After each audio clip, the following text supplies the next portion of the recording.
Hey up everybody, my name's Joshua Morrison, director of Johnny Moz's Lessons in Confidence. Today I want to talk about setting up a day of filming. If you're making films, if you're doing that kind of thing where you're directing, producing or whatever, you've needed to set up a day of filming. And if you're just getting into this and you want to be a director or whatever, then you're going to need to set up not just one day of filming, but like dozens and dozens of days of filming.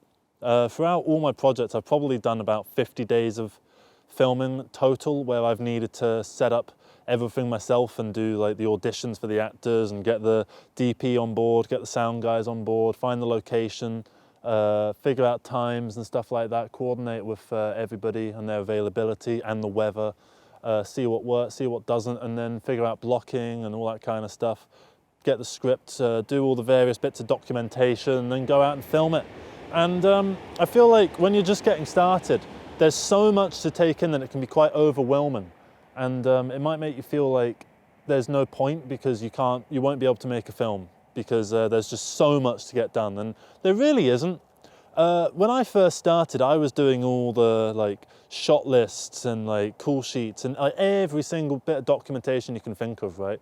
And recently, for this new film that I'm working on called Johnny Moz's Lessons in Confidence, I'm not really doing any of that. Instead of doing a call sheet, I'm texting everyone a copy-paste template of like something I wrote out, which basically just details, here's where we're meeting, here's the postcode, here's like the nearest train station or whatever, this is what we're doing, this is when I expect us to be wrapped by, and here's a little bit of extra information.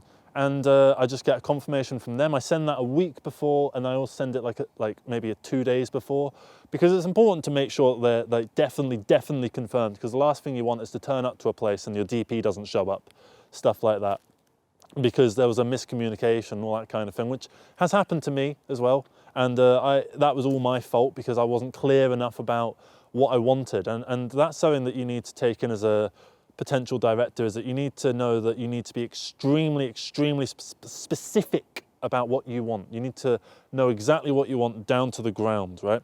And when you're getting started, you don't necessarily know exactly what you want, you just know that you want to be a filmmaker, right? So first, you want to be a filmmaker. What kind of film do you want to make? If you said sci-fi, you're wrong. I know, like, I have done a video about how you shouldn't let the lack of budget limit your creativity and stuff. But at the same time, it's going to be so much easier for you if you just start with something quite simple, just so that you get your mitts into the nitty gritty and the ins and outs of making a film. See what works, see what doesn't, and because your first film is going to be a load of shite anyway, so don't worry so much about your first film and don't spend like a year on it like I did. Spend at most like 3-4 weeks. Just get it in, get it done, get it out, and then forget about it and don't worry about it anymore, because there is no universe where your first film is your best one. Because if your first film was your best one, isn't that kind of a fucking awful thing? That means you're constantly chasing like this past creation that was so great. You know, if you look at all your favorite directors, someone left a comment on one of the other videos saying that Piranha 2 was the first film that James Cameron made. Now obviously he just took that as a little job. You know, it wasn't like his like passion project or anything like that. But at the same time, that film is a load of shite. And I don't think it's just because it's Piranha 2. You know, I think in general, he learned a lot from his failures directing that film, and he applied that to his next film, which I think was The Terminator. Or maybe he did one in between, I can't remember. I think Fear and Desire was Stanley Kubrick's first film, like first proper feature film. Before that, he used to do like these kind of, he did one about boxing and he did one about pilots. And I feel like they were almost like adverts for pilots and for boxing. Like they were kind of events, videography sort of things, rather than like creative bits of work. I might be wrong on that. But Fear and Desire was his first proper film. And I've never heard anyone say it's his best. I've never heard anyone say that they loved Fear and Desire. I thought it was all right. I didn't watch all of it. I think I turned it off. Yeah, it's certainly no Clockwork Orange or 2001 or anything like that. But so you're trying to get a day of filming sorted out, right? So here's what you need. You need you to do the directing or the producing or whatever it is you've decided, right?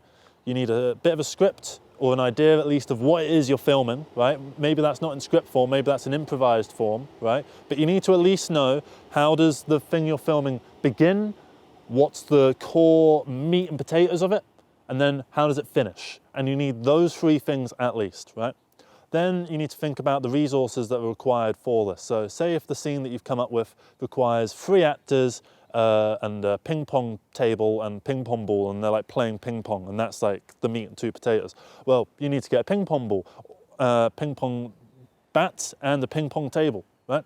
And you need to maybe find someone who has a ping pong table if you don't have a ping pong table. And maybe that will require going to various locations, trying to suss out where there is a ping pong table, and then figuring out, do they provide ping pong things? Will they allow you to film there? Or maybe it's just easier to change it to tennis and just go to a local tennis court or whatever, you know?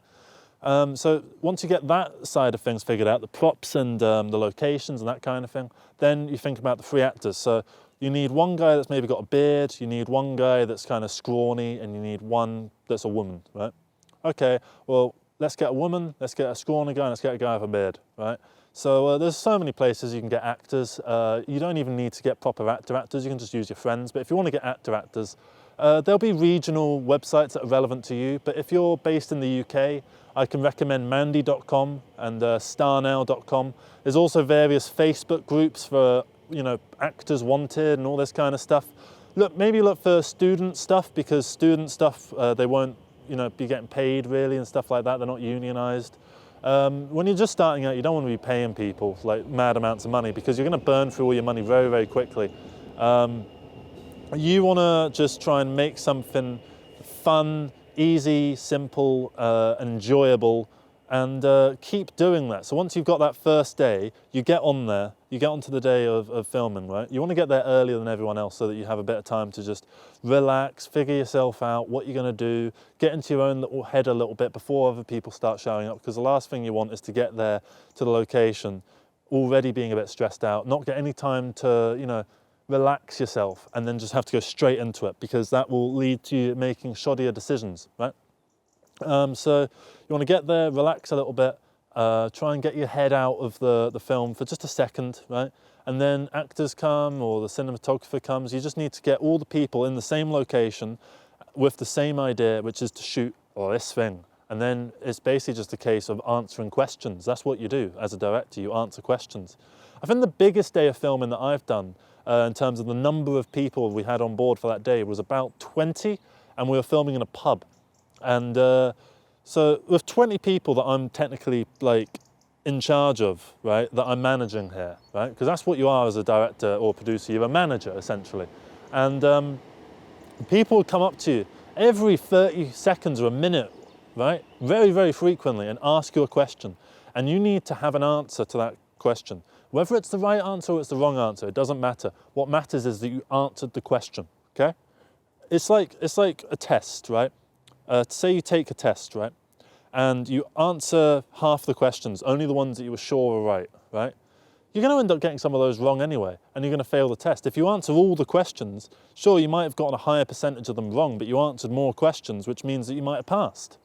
So, you know, you're gonna make some wrong decisions, you're gonna make some bad decisions, you're gonna do things incorrectly sometimes, and that's kind of fine, because it's all a learning process, and you're never gonna get to a point where you've learned everything. Steven Spielberg hasn't learned everything there is to learn about filmmaking, and he's made like 50 films by now, 60 odd years of experience in the industry, right? One of the most famous directors ever, right?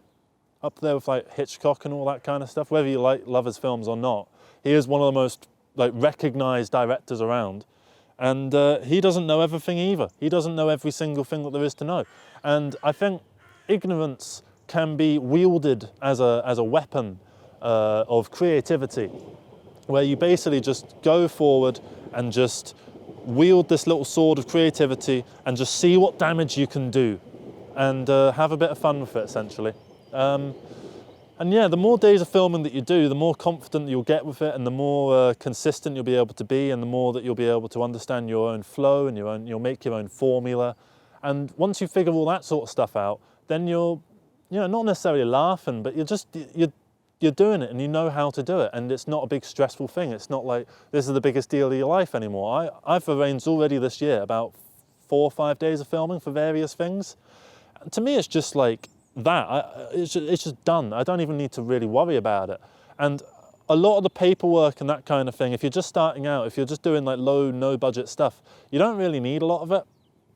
You know, you might need release forms, you might need like insurance stuff.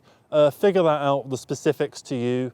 But generally you probably can do without it. You'll probably be all right. Yeah, don't worry so much about like all of this like stuff that they teach you about in you know, film school or media classes or whatever, because a lot of it is relevant to an industry that you're not actually a part of yet. You're developing a portfolio because at some point the idea is to try and get into that industry, but you're not in that industry yet, and you don't need to play by the same rules of them. And that's an advantage. Use that advantage while you have it, okay? Because at some point when you are part of the industry, you're gonna have to start thinking about insurance forms and all this sort of bullshit, and like location release forms and like crazy stuff, and like you'll be having to fork out like loads and loads of money for one single shoot. And you'll be looking back on these days when you just did everything just simply with your friends or with people that you met through Mandy or Starnow or whatever, and you'll appreciate it for what it was.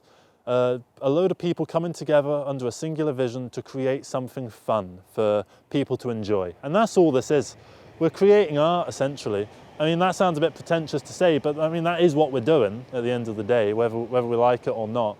And yeah, just start. You don't have to worry so much about it, because if you do it wrong, then worse that happens is you did it wrong, and now you know not to do it that way next time, and you'll do it a different way. Maybe that will be wrong as well, and then you'll just figure, okay, well those 2 ways didn't work, I'll try it this way, and then this way doesn't work either. Okay, well I'll try it this way.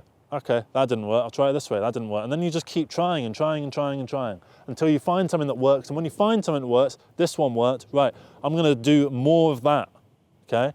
Because that clearly worked. Whatever that was, it was going well. Let's do some more of that style. Whether that's like a particular style of shooting, whether that's like a particular group of people you're working with, whether it's particular locations that are amazing, whether it's a particular type of story. Maybe you find yourself, you know, working best with comedies or with dramas or whatever, right? I think that my best stuff is probably all the comedic, semi-comedic stuff. I wouldn't say full-on comedic. I don't do proper mega like laugh out loud comedy very well, but I do sort of like, you know, dry humor quite well, that kind of thing, I think. I'm decent at that. That's my little specialty. That's my zone of interest. And so I now do more stuff in that little sphere because I'm comfortable in that sphere, and there's a lot to explore in that sphere, you know. And it's not like I'm, you know, afraid of trying other things. I've done more serious stuff as well, and it's fun to just try a bit of everything, and you know, you taste different genres. You know, the same way that you're at a buffet, you might try a bit of this shrimp. I don't like that.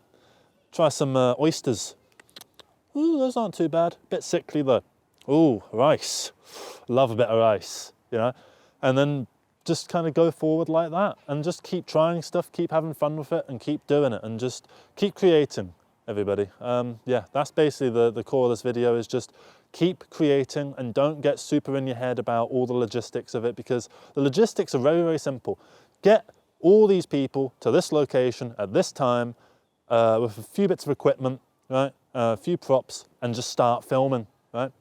And there'll be things that you'll learn along the way, like SD cards and stuff like that, and backing your footage up and all that sort of stuff. I mean, I've turned up to set and then had to go back home to pick up an SD card, and it's fucking embarrassing doing that.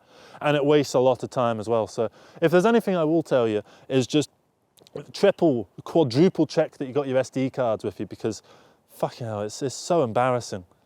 Because you look like a tit, right? So don't do that. That's a lesson that I will tell you straight away, and that's something that you don't want to learn from experience. You just want to learn what works for you and what doesn't work for you. And certain things will work for you and certain things won't, but they might work for someone else. So yeah, that's basically the video. So please leave your comments in the thing below about what your experience of filmmaking is. What was your first film? How did you do it? Did you get super in your head about the logistics of it, or did you just go out there and start creating? And what worked best for you? Maybe you disagree entirely with this video, and if so, please let me know why. Because I probably spouted a load of shite, and I'd like to hear how I did so, so that next time I make one of these videos, I can not spout a load of shite. So yeah, thank you very much everybody. Hope you have a good rest of the day, and yeah, take care everybody. Bye bye.